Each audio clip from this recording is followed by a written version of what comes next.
देखो भैया, 3 टाइप के लोन होते हैं, पहले आपको ये बता दूं। एक ऐसा लोन होता है जो आप अपनी इच्छाओं को पूरा करने के लिए लेते हो। जैसे मॉल गए, नया फ़ोन लॉन्च हुआ है, नया आईफोन लॉन्च हुआ है, 14 प्रो मैक्स, मन किया आईफोन लेने का। हमारे दोस्तों में 4 लौंडों ने ले लिया है, हम नहीं लेंगे तो पता नहीं क्या सोचेंगे, हमारे दोस्त गरीब है।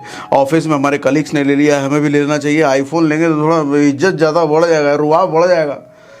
बैंक में पैसे है नहीं, गए जा करके क्रेडिट कार्ड से स्वाइप करके EMI पे ले आए। तो आपने 1.5 लाख का लोन तो ले लिया, क्रेडिट कार्ड से लिए, मतलब EMI कराए, तो 1.5 लाख का लोन ही हो गया ना। 2.5 लाख का लोन ले लिया अपने आईफोन लेने के लिए। तो आपकी इच्छा की पूर्ति करी आपने उस लोन को लेकर के। अब कार लोन भी होता है भैया, थोड़ी सैलरी ठीक ठाक आ रही है, अब कार भी जरूरी है। हमारे पड़ोसी ने होंडा सिटी ले लिया है, उसने किया ले लिया है, उसने हैरियर ले लिया है, अपने को लेना तो पड़ेगा। पता चले 15-20 लाख रुपए की कार ले आए लोन पर, पर्सनल लोन लेकर के। घूमने फिरने का मन हुआ, इसको देख लिया घूमने गया, उसको देख लिया घूमने गया, वो स्विट्जरलैंड चला गया, वो मलेशिया चला गया। तो हमको भी कहीं जाना तो पड़ेगा। फेसबुक पे क्या बोलेंगे, इंस्टाग्राम पे तुम कहीं जाते हैं, तुम गरीब हो क्या, ऐसे लोग सोचने लग जाएंगे। तो लेना पड़ेगा ना, हमको भी बहुत मन कर रहा है घूमने का। तो चलेगा भैया, हम भी स्विट्जरलैंड घूमने हस्बैंड वाइफ को लेकर के। कितने का? 5 लाख रुपए लोन लेकर के।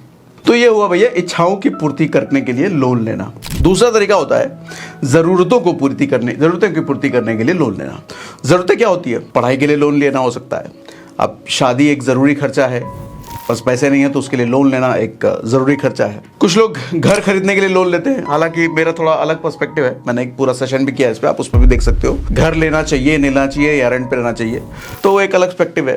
देखो, प्रॉब्लम सबसे बड़ी ये है ना कि आदमी जरूरतों और इच्छाओं में फर्क ही नहीं समझ पाता। उसको लगता है कि मेरे 4 लौंडों ने आईफोन लिया तो हमको भी लेना पड़ेगा, मेरा जरूरत है आईफोन लेना। सर जरूरत नहीं, वो तो इच्छा थी आपकी। जरूरत का को क्या बिगड़ जाता आप नहीं लेते तो?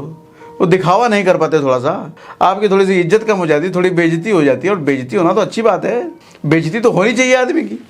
बेइज्जती तो गांधी की हुई थी, तभी जाके वो देश आज़ाद करा पाए। साउथ अफ्रीका में ट्रेन से बाहर निकाल दिया था ना, इंडियन बोल करके, इंडियन फर्स्ट क्लास में नहीं अलाउड। बार देश आए, बने देश अगर कहें कि तुमको हम देश से बाहर निकालेंगे, भैया निकाल दिए। ट्रैक्टर बनाने वाली एक कंपनी को फेरारी ने बड़ा बेइज्जत किया था, तुम तो ट्रैक्टर बनाते हो, ट्रैक्टर ही बनाओ, स्पोर्ट्स कार के बारे में ज़्यादा रुचि मत दिखाओ। उधर से आया, स्पोर्ट्स कार बनाना शुरू किया, और ऐसा स्पोर्ट्स कार बनाया कि फेरारी को पीछे छोड़ दिया। नाम है लैम्बोर्गिनी ब्रांड की स्टोरी है भैया। ऐसे टाटा के ले लो आप, दुनिया में बहुत सारे लोग हैं ऐसे जो बेइज्जत हुए और बेइज्जत होने के बाद इतिहास रच दिया। और आप बेइज्जत होने से डरते हो। गाड़ी नहीं लेंगे तो लोग क्या कहेंगे, फोन नहीं लेंगे तो लोग क्या कहेंगे, हमारा घर नहीं होगा होम लोन पे तक लोग क्या, फ्लैट तो होना ही चाहिए, अच्छे कपड़े तो होने चाहिए, जूता तो कम से कम पूमा का होना चाहिए, टी-शर्ट तो कम से कम एडिडास के होने चाहिए। आप बेइज्जत होने से डरते रहते हो, इसलिए जिंदगी पर गरीब रहते हो, और इस डर से बचने के लिए आप लोन ले लेते हो। तीसरा तरीका होता है लोन का, type of loan, third type of loan, पैसे कमाने के लिए लोन। यही एक लोन का सदुपयोग है, बाकी दोनों तो बेकार है। बेकार कहने का मतलब जो जरूरतों के लिए है वो फिर भी सही है। अब जरूरतों में भी अगर आप डिफरेंशिएट कर पा रहे हो तो, जैसे एजुकेशन के लिए लोन एक जरूरत है, जेन्युइन जरूरत है। शादी ब्याह के लिए लोन एक जेन्युइन जरूरत। अब शादी ब्याह का मतलब ऐसा नहीं खुद की शादी है, लड़के की शादी है, लड़के की शादी करोड़ों खर्च किया, अरे फिर तो वो इच्छा हो गया। हाँ, बेटी की शादी में कई बार हो जाता है तो वो अलग बात है, तो वहां जरूरत है, जेन्युइन जरूरत है। तो जरूरत और इच्छा, इन दोनों को सेग्रीगेट अगर कर पा रहे हो तो आप समझ पाओगे आपकी जरूरत के लिए ले रहे हो, इच्छा के लिए। और तीसरा टाइप है भैया पैसे कमाने के लिए लोन, यानी कि बिजनेस के लिए लोन। अब जैसे जितने प्रॉपर्टी रियल एस्टेट में आप बिल्डर्स देखते हो, 1-1 हज़ार करोड़ का प्रोजेक्ट बना देते हैं, वो 100-100 करोड़ 500 करोड़ का प्रोजेक्ट बना रहे हैं। अब इतना पैसा वो बैंक में थोड़ी रखते हैं, लोन लेते हैं, इन्वेस्टर से उधार लेते हैं, इन्वेस्टर से इन्वेस्टमेंट कराते हैं। अब जियो ने स्टार्ट करने से पहले कितना 1000 करोड़ का इन्वेस्टमेंट था शायद, जियो जब स्टार्ट हो रहा था। अब इतना बड़ा इन्वेस्टमेंट उसके घर में तो रखा नहीं होगा इतना पैसा, तो कहीं ना कहीं बैंक से लोन लिया होगा, इन्वेस्टर से लिया होगा, इधर उधर से लिया होगा। तो ये लोन जेन्युइन लोन होता है अपने बिजनेस को बड़ा करने के लिए, अपने पैसे को और ज़्यादा बढ़ाने के लिए। कई बार कंपनी वाले अलग अलग कंपनी वाले लोन लेते हैं अपने बिजनेस को एक्सपैंड करने के लिए, तो वो एक जेन्युइन लोन है, वो सही लोन है। और मुझे लगता है लोन, जो लोग कहते हैं ना कि लोन, किसी का तो मैं सुन रहा था, कोई तो कह रहा था कि लोन, उसी में उसमें नाम ही लगा हुआ है ना, लोन नहीं लेना चाहिए। अरे लोन नहीं लेते ना तो इतने बड़े बड़े दुनिया में जो क्रांति हो रही है हो नहीं पाता। अब इतने बड़े बड़े साइंटिफिक प्रोजेक्ट्स बनते हैं, लाखों करोड़ हज़ारों करोड़ का खर्चा होता है, कहाँ से आता भैया? किसी के बैंक में थोड़ी पड़ा है, तो लोन ही लेना पड़ेगा ना। वो लोन सही लोन है, लोना का मतलब ये नहीं होता कि हमेशा लोन नहीं लेना चाहिए, लोन लेना चाहिए, बिल्कुल लेना चाहिए, लेकिन उसकी ज़रूरत के हिसाब से वो सही है या गलत है। इच्छाओं को पूर्ति कर रहे हो तो तब तो निकम्मे नकारे, क्या मैं बोलूँ, बर्बाद कर रहे हो। देखो पैसे के बारे में बात बताता हूँ, एक चीज़ आपको ध्यान से समझिएगा, बड़ी अच्छी बात बता रहा हूँ। Power without maturity is very dangerous. कहने का मतलब अगर मेच्योरिटी नहीं है और शक्ति आ गई तो फिर वो शक्ति विनाश करेगी।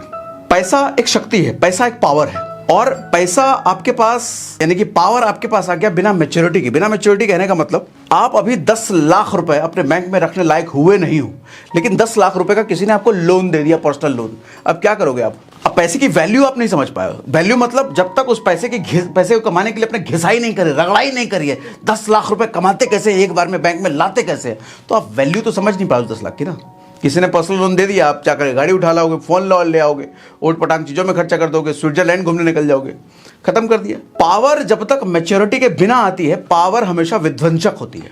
एग्जाम्पल आपको देता हूं हनुमान जी का। हनुमान जी बचपन से पावरफुल, एकदम एक नंबर पावरफुल, ऋषि मुनि को सताते रहते थे, इतने पावरफुल थे। सूरज को मुंह में ले लिया भैया, इतने पावरफुल थे।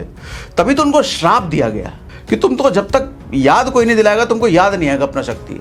और जवानी में फिर जामवंत ने याद दिलाया, तब जाके उनको याद आया। और याद भी कब आया? जब श्री राम की जरूरत थी कि अब लंका जाना है समुद्र पार करके, तब जामवंत ने उनकी शक्तियों का एहसास दिलाया कि भाई तुम कौन हो, तुमको पता भी है। तब जाके उनको शक्ति का अपना एहसास हुआ। तब तक वो मैच्योर हो चुके थे। अब वो मैच्योरिटी के बाद जो पावर आई, उस पावर का इस्तेमाल किया। बचपन में मिल गया तो पावर खराब कर रहे थे। और एग्जाम्पल दूं, शिव पार्वती का एग्जाम्पल ले लो। शिव जी की पहली पत्नी थी सती। शिव का मतलब क्या? Extreme power, extreme power. अब सती उनको मिल गई थी तो सती शिव की पावर नहीं समझ पाई। सती ने बहुत सारी गलतियां करी जिसकी वजह से उनको अपनी जान गंवानी पड़ी। अब दूसरी पत्नी हुई पार्वती। तो शिव जानते थे मैं सती को आराम से मिल गया था, तो सती ने मेरी कदर नहीं करी और विनाश हो गया उसका। पार्वती को मैं आराम से नहीं मिलने वाला। शिव से बड़ा पावर क्या? तो पार्वती से उन्होंने तपस्या करवाया, खूब तपस्या, इतनी तपस्या कि ऐसा स्टेज आ गया था कि पार्वती माँ अपनी शायद शरीर छोड़ देती, शरीर इस तरह का गलता चला गया था। इतनी इस लेवल की तपस्या करवाई शिव जी ने। क्यों करवाई? वो चाहते थे कि पहले ये लायक बन जाए, मुझे पाने के लायक बन जाए, ये स्त्री, ये औरत, ये लड़की मुझे पाने के लायक बन जाए, मैच्योर हो जाए। इसका बॉडी, इसका mental power, physical power, mental power जब तक मैच्योर नहीं होता शिव नहीं मिलेंगे। और यही हुआ, जब पूरी तपस्या उनकी पूरी हुई तब जाकर उनको शिव मिले। और एग्जाम्पल दूं, जिम में जाओ और जाते ही 50 किलो का डंबल उठा लो, हाथ टूट करके नीचे आ जाएगा, पता चले आधा हाथ अलग हो गया। मैच्योर नहीं हुआ है मसल, और पावर ले लिया 50 किलो का। लेकिन 6 महीने लगे, पहले 10 किलो का उठाया, 12 किलो का उठाया, 15 किलो का उठाया, 20 किलो का उठाया, फिर धीरे धीरे करते करते 6 महीने बाद 50 किलो भी एकदम आराम से उठाने लग जाओगे। मतलब क्या, वो मसल इतना मैच्योर हो चुका है कि वो 50 केजी क्या 100 केजी का भी डंबल उठा लेगा। सर, पावर विदाउट मैच्योरिटी मार देता है। इस तरीके से पैसा जब बिना मैच्योरिटी के आ जाता है, एक 18-20 साल के लड़के को जब EMI की फैसिलिटी मिल जाती है कि EMI पर वो 1.5 लाख का आईफोन ले सकता है, उसने काबिलियत से तो 1.5 लाख कमाए नहीं ना। 1.5 लाख एक झटके में, क्रेडिट कार्ड है उसके पास, तो क्रेडिट कार्ड की वजह से मिल गया लोन उसको। वो खराबी करेगा उस पैसे को, 1.5 लाख को खराबी करेगा। लेकिन उससे पूछो जो 1.5 लाख जिसने कमाए हैं, लेकिन घिस घिस करके कमाए हैं, एक एक रुपए मेहनत से कमाए हैं, सर वो कभी 1.5 लाख रुपए आईफोन में नहीं लगाएगा। वो 5-10 हज़ार 15 हज़ार का, हाँ अगर आईफोन का यूज़ है, आईफोन का यूज़ करके भैया इंस्टाग्राम पे रील बनाते हो, 50-60 हज़ार महीना कमाते हो तो अलग बात है। लेकिन फिर चमकाने के लिए हो लड़कियों को, अपने दोस्तों को, लौंडो लपाड़ों में थोड़ी इज्जत मिल जाएगी, हमको आईफोन लिया भैया। शक्ति बिना मैच्योरिटी के बर्बाद करती है। मैच्योरिटी लाइए सर शक्ति को हासिल करने के लिए।